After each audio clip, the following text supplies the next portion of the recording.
1866 में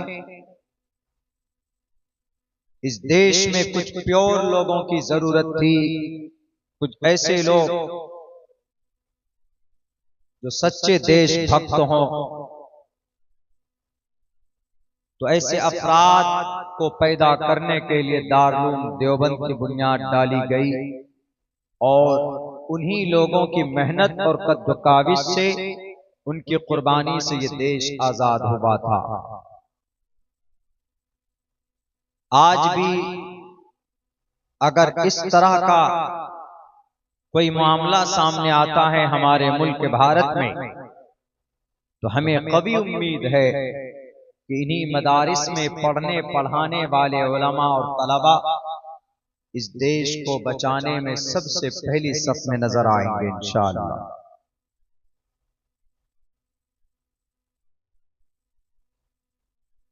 वहां के एक बहुत बड़े मिनिस्टर ने यह कहा कि महाराष्ट्र के मदरसों में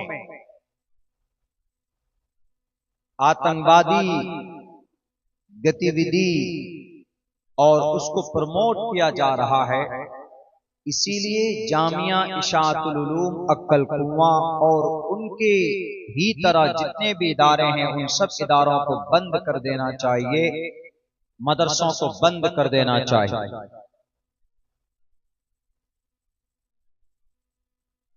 हम पूरी दुनिया की सारी एजेंसी को दावत देते हैं, क्या आप आइए हमारे मदरसों को देखिए, हमारे मदरसों में क्या पढ़ाया जाता है, क्या खिलाया जाता है, क्या सिखाया जाता है। मदरसे में वही तालीम होती है जो आपकी गीता में है।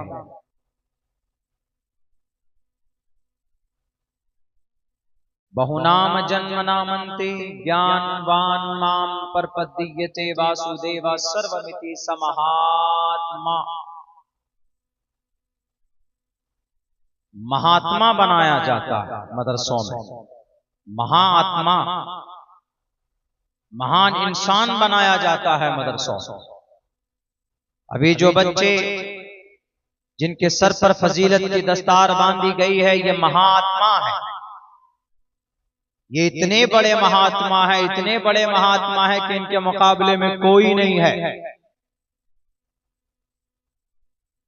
ये कल क़यामत में रब के तरफ से इनको वो पावर, वो ताकत हासिल होगी कि जो दुनिया के प्राइम मिनिस्टर, दुनिया का सबसे बड़ा ओहदा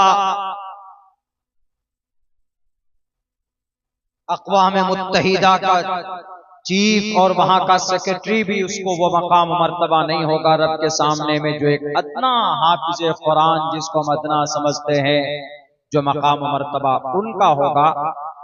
क्या मकाम है उनका? तिर्मिज़ी की एक हदीस है, सनदन अगर ज़ईफ है लेकिन फजीलत बयान कर सकते हैं। अल्लाह के नबी फरमाते हैं कि एक हाफिज़ कुरान अपने खानदान के 10 ऐसे आदमियों को जन्नत में लेकर जाएगा जिन पर जहन्नम वाजिब हो चुकी होगी। इतने बड़े महात्मा, इनको महात्मा बनाया जाता और महात्मा तालीम से ही इंसान बनता है। तुम मिनिस्टर बन गए तो तुम मत समझना कि तुम महात्मा हो।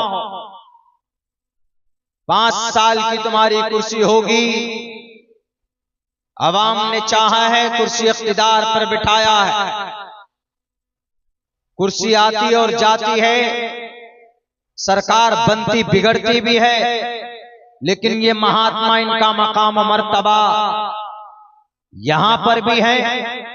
और इंशाअल्लाह हमें कभी उम्मीद है कि कल क़यामत में सबसे बड़ा सम्मान अगर किसी का होगा तो हाफिज़ कुरान का होगा, उनके वालिदैन का होगा, उलमाए किराम का होगा। हमारी किताब तो कहती ही कहती है, आपकी भी किताब कहती है, समहात्मा सुदुर्लभः। कहीं पर भी शास्त्र में नहीं लिखा है कि किसी के पास अगर दौलत है, कोई मंत्री बन गया, या किसी के पास पावर आ गई, ताकत आ गई तो वह महात्मा हो गया, कहीं नहीं लिखा। महात्मा के लिए सिर्फ ऊंचे अखलाक का और तालीम का, ज्ञान का होना जरूरी है।